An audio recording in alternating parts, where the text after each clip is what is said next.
नमस्कार। Cab financial services में आपका फिर से स्वागत है। आइए हम आज चर्चा करेंगे इनकम टैक्स का जो फॉर्म है 26 एस, जिससे सब लोग आप भली भांति जानते हैं। 26 एस में अब जो है होटल का बिल और मेडिकल का बिल भी रिफ्लेक्ट होना शुरू होगा। अभी 13 अगस्त 2020 को मोदी साहब का जो आया था ऑनरिंग टू द ऑनेस्ट, मैंने उसका ऊपर एक वीडियो बनाया हुआ था, लिंक आपके डिस्क्रिप्शन बॉक्स में है। आप जाके वहां से व्यू कर सकते हैं। और वहां पे ऑनरिंग टू द ऑनेस्ट का कॉन्सेप्ट आया हुआ था। मैंने आपको एक डिस्कस भी किया हुआ था कि उन्होंने बोल तो दिया honouring to the honest, but उन्होंने ये नहीं डिस्कस किया कि हम पेनलाइज करेंगे। तो उसका एक डिटेल्स नोटिफिकेशंस आ चुका है अपने सामने कि इनकम टैक्स फॉर्म 26 एस में अभी तक क्या आ रहा था। जैसे आप कहीं पे काम करते हो, आपका टीडीएस जो कटता था वो 26 एस में दिखाई देता था। आपने बैंक में एफडी किया हुआ था, वो इंटरेस्ट जो आता था उस पे जो टीडीएस बैंक काटती थी वो दिखाई देता था। उसके अलावा आपको कहीं से कमीशन, एलआईसी एजेंसी हो, सहारा एजेंसी हो, वहां से कमीशन आता था, या कहीं से भी आप एजेंसी करते थे, स्टेट बैंक से, बजाज से, कहीं से भी वो जो कमीशन आता था उस पे जो टीडीएस डिडक्ट होता था वो 26 एस में आया करता था। साथ साथ और भी सारे एसएफटी आया करते थे।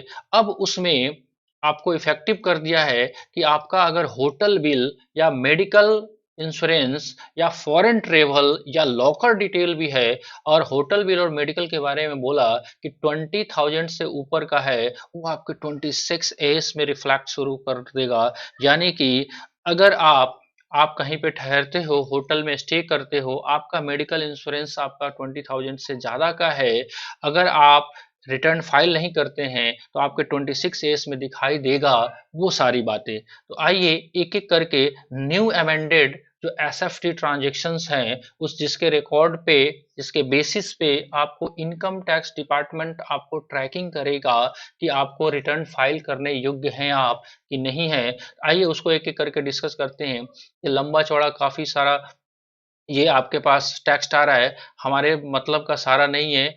उसको हमारे पास जो इम्पोर्टेंट बातें हैं वो हम एक बार डिस्कस करना चाहते हैं, इसी के लिए ये छोटा सा वीडियो लेके हम आए हैं। आइए यहाँ पे अगर हम बात करें, आप देखेंगे एक बार यहाँ पे बहुत अच्छे तरीके से आपको यहाँ पे दिखाई दे रहा होगा। आप देखिए यहाँ पे यहाँ पे लिखा हुआ है, मैं थोड़ा सा लिटरेचर देखता हूँ फिर आपको इसमें जूम करके जो इसमें सारी बातें हैं वो दिखाई देगी।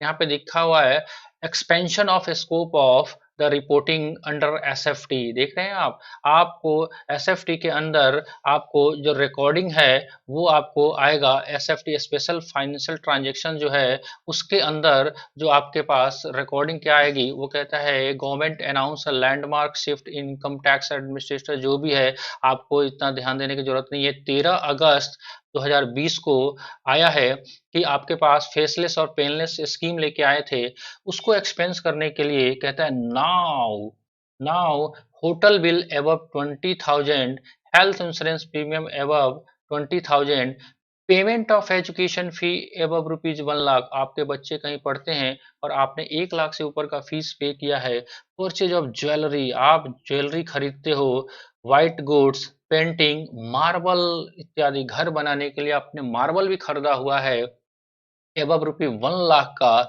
Could get your under the income tax scanner. आप इनकम टैक्स के स्कैनर में आ जाओगे। इसका मतलब ये है, ये करना कोई गुनाह नहीं है। आप एग्जांपल से समझिए, सीधा सीधा बात, कि आपने अगर घर बनाया, अगर उसमें मार्बल 1 लाख रुपए से ज़्यादा का आपने लगा लिया, तो ऑब्वियसली बात है आपने कमाया होगा ज़्यादा। तो गवर्नमेंट को चाहिए कुछ नहीं, अगर आपके ये सारे स्पेशल फाइनेंशियल ट्रांजेक्शन्स होते हैं तो आपको चेक करने की ज़रूरत है कि आप कहीं इनकम टैक्स के दायरे में तो नहीं आ गए। और सिंपल सा बात है, अगर दायरे में आए हैं तो प्रॉपर इनकम को कैलकुलेट करवाइए और रिटर्न फाइल करिए। आइए थोड़ा सा डिटेल्स में देख लेते हैं हम लोग कि हमारे सामने क्या क्या बातें निकल के आ रही हैं जो कि इसके अंदर में कवर अप कर रही है।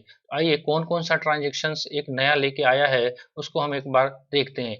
आइए हमारे सामने जो आपके पास ट्रांजेक्शन जो शो हो रहा होगा, वो देखिए कौन कौन सा है, उसको एक बार डिस्कस करते हैं।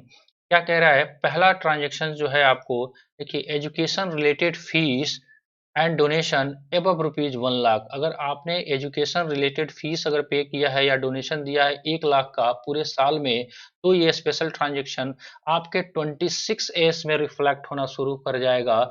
ये कैसे होगा? आप जिसको भी ये दोगे पैसा, उनकी रिक्वायरमेंट है कि जिससे उसने रिसीव किया है पैसा को, उसका पैन कार्ड ले और उसके पैन पे वो शो करवाए। तो पहला आपके पास डेटा निकल के आ रहा है, education related fees and donation 1 lakh से ज्यादा। इलेक्ट्रिसिटी बिल आपने पे किया है 1 लाख से ज्यादा इस साल में, भैया आप इलेक्ट्रिसिटी बिल पे करते हो वो भी 1 लाख का, तो ऑब्वियसली बात है आपका इनकम 2.5 लाख से ऊपर होगा। चलिए, डोमेस्टिक बिजनेस क्लास और एयर ट्रेवल आपने फॉरेन किया है।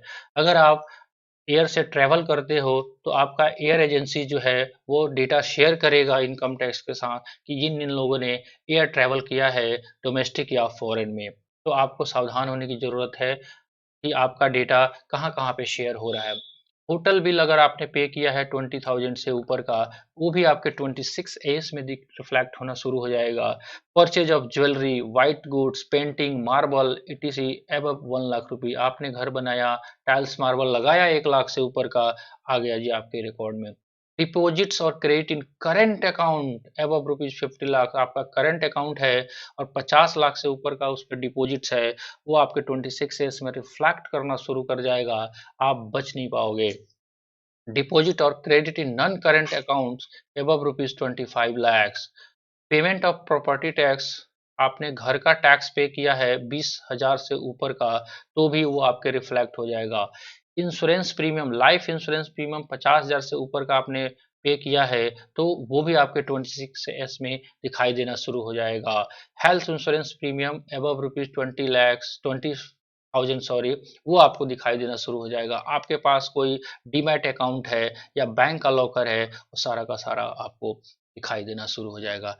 देखिए, एक बार फिर से ध्यान से देखिए, the government has also proposed to deduct TDS as higher rate for those who do not file income tax return. Proposal for compulsory filing of ITR by those having banking transaction rupees 30 lakh. ये एक और खतरनाक provision आ गया। अगर आपके खाते में during the year 30 lakh से ऊपर का ट्रांजेक्शन्स है, तो आपको आईटीआर फाइल करना अब मैंडेटरी हो गया जी। आइए, क्या इम्पैक्ट पड़ेगा इन सब बातों का, एक बार और देखिए। And all professional and business having turnover of rupees 50 lakhs and payment of rent over 40,000। तो सीधा सीधा बात है, आपको ये सारे ट्रांजेक्शन्स आपको चेक करने पड़ेंगे। आपको अगर उस दायरे में आते हो तो प्लीज़ आप इनकम टैक्स रिटर्न फाइल कर लो। अदरवाइज ये 13 अगस्त 2020 का नोटिफिकेशन है, ये सारे एसएफटी ट्रांजेक्शन अब आपके 26 एस में रिफ्लेक्ट होना शुरू हो जाएगा। और जैसे ही 26 एस में रिफ्लेक्ट होगा, आप इस ट्रांजेक्शन को डिनाइड नहीं कर सकते। और जैसे ही ड्यू डेट खत्म हो जाएगा, इनकम टैक्स आपको नोटिस भेजना शुरू कर देगा। तो उस नोटिस से बचने से का उपाय है कि आप प्रॉपर अपना इनकम को कैलकुलेट करवाएं और उस पर जो टैक्स बनता है उसको कैलकुलेट करवाएं और अपने कंसल्टेंट से मीटिंग करें और अपना रिटर्न को आप फाइल करें। चलिए, अगर आप कमेंट बॉक्स में लिख के आपको ये वीडियो अच्छा लगा होगा तो ज़रूर हमें बताइएगा। ऐसे कुछ नए वीडियो के साथ हम मिलेंगे फिर से। एक रिक्वेस्ट के साथ आज एंड करेंगे कि अभी तक आपने इस चैनल को लाइक शेयर और सब्सक्राइब नहीं किया है तो प्लीज़ कर लीजिए और बेल आइकन को प्रेस कर लीजिए। चलिए, मिलते हैं हम नेक्स्ट वीडियो में ऐसे ही कुछ इंटरेस्टिंग वीडियो के साथ। तब तक जय हिंद, जय भारत।